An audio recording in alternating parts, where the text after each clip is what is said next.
Salut à tous, aujourd'hui, je vais vous raconter deux histoires d'horreur vraies et choquantes qui vont vous glacer le sang. La première parle d'un étudiant, d'un vieil immeuble et d'une voisine qu'il n'aurait jamais dû croiser. Et croyez-moi, la deuxième est encore plus terrifiante. Et restez bien jusqu'à la fin, car une surprise vous attend. Voici l'histoire de la voisine du 6e étage. En 2015, Thomas, un étudiant de 22 ans, emménage dans un vieil immeuble du centre-ville.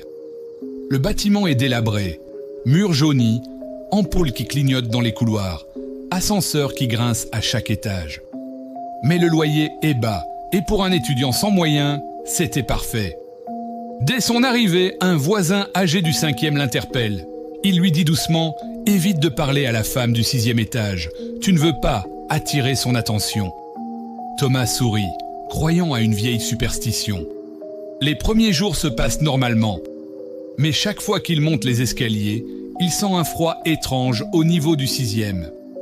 Comme si l'air y était plus lourd, plus glacé. Une fois, en rentrant de cours, il la croise enfin. Une femme immobile dans le couloir, vêtue d'une robe grise, les cheveux noirs tombant devant son visage. Elle le fixe longuement, son sourire est presque figé. Elle ne dit rien. Elle se contente de le regarder jusqu'à ce qu'il entre chez lui, mal à l'aise. Le lendemain matin, Thomas découvre un papier glissé sous sa porte. Un mot écrit à la main, maladroit. « Tu m'as vu. Maintenant tu ne dors plus. » Dès lors, chaque nuit, à 3 heures du matin exactement, des coups secs retentissent à sa porte. Toujours 3 coups.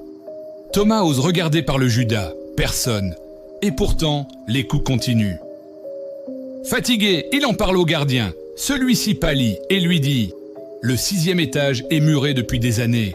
Il n'y a plus d'appartement habité là-haut. » Intrigué et effrayé, Thomas décide d'installer une petite caméra dans le couloir. La nuit suivante, il attend, réveillé. 3 heures pile. La caméra enregistre une silhouette féminine devant sa porte, mais son visage est flou, comme effacé. Puis elle disparaît brusquement, sans jamais repartir par les escaliers. Thomas commence à perdre le sommeil. Ses amis le trouvent pâle, agité, presque paranoïaque. Un soir, il décide de suivre cette femme. Il monte les escaliers à 2h55, caméra à la main.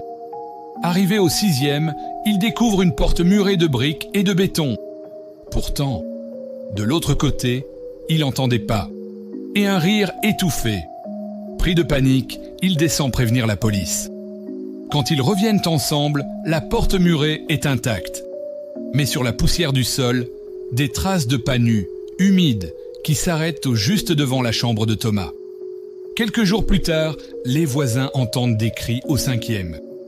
On retrouve la porte de Thomas grande ouverte. L'appartement est vide. Pas de lutte, pas d'effraction. Seule sa caméra est restée. La dernière vidéo montre Thomas fixant la porte du 6e. Et derrière lui, une femme, souriante, s'approchant lentement. Depuis, personne n'a jamais revu Thomas. Et le gardien jure que chaque nuit, à 3 heures du matin, on entend encore 3 coups secs résonner dans le couloir du 5e.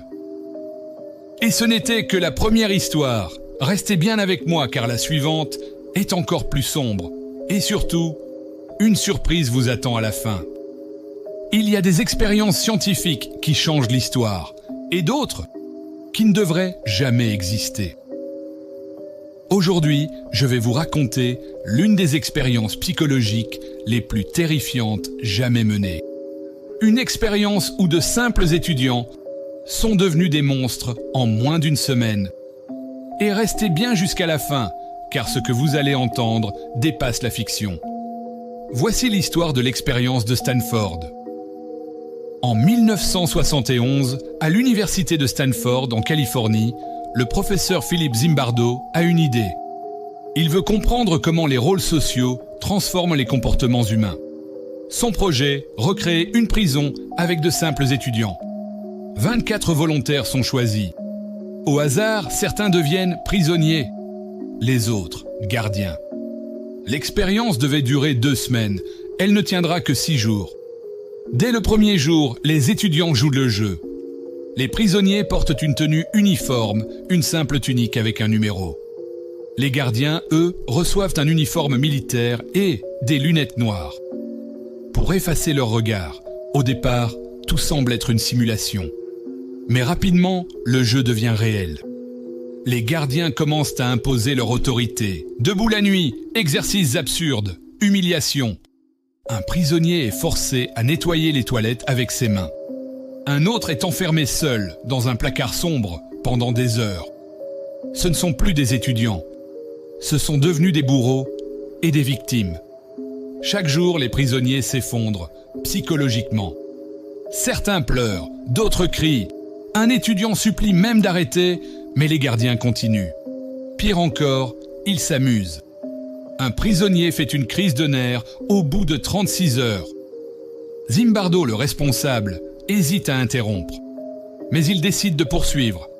L'expérience continue et la cruauté augmente. Les gardiens inventent des punitions, ils privent de sommeil, ils imposent des positions douloureuses pendant des heures. Ce qui n'était qu'un jeu devient une torture mentale. Une seule personne ose dire stop, une chercheuse venue observer l'expérience. Horrifiée, elle convainc Zimbardo de mettre fin à ce cauchemar. Après seulement 6 jours, l'expérience de Stanford est arrêtée. Les conclusions, même des personnes ordinaires, des étudiants, peuvent devenir cruelles si on leur donne du pouvoir, un uniforme et une excuse. Encore aujourd'hui, l'expérience reste un symbole de la noirceur humaine. Et un rappel glaçant. Sous certaines conditions, n'importe qui peut devenir un monstre. Voilà. Vous venez d'entendre 2 histoires vraies et terrifiantes. La première, un étudiant disparu, hanté par une voisine qui n'existait pas. La seconde, une expérience scientifique, devenue un cauchemar, où des étudiants ordinaires sont devenus cruels en moins d'une semaine.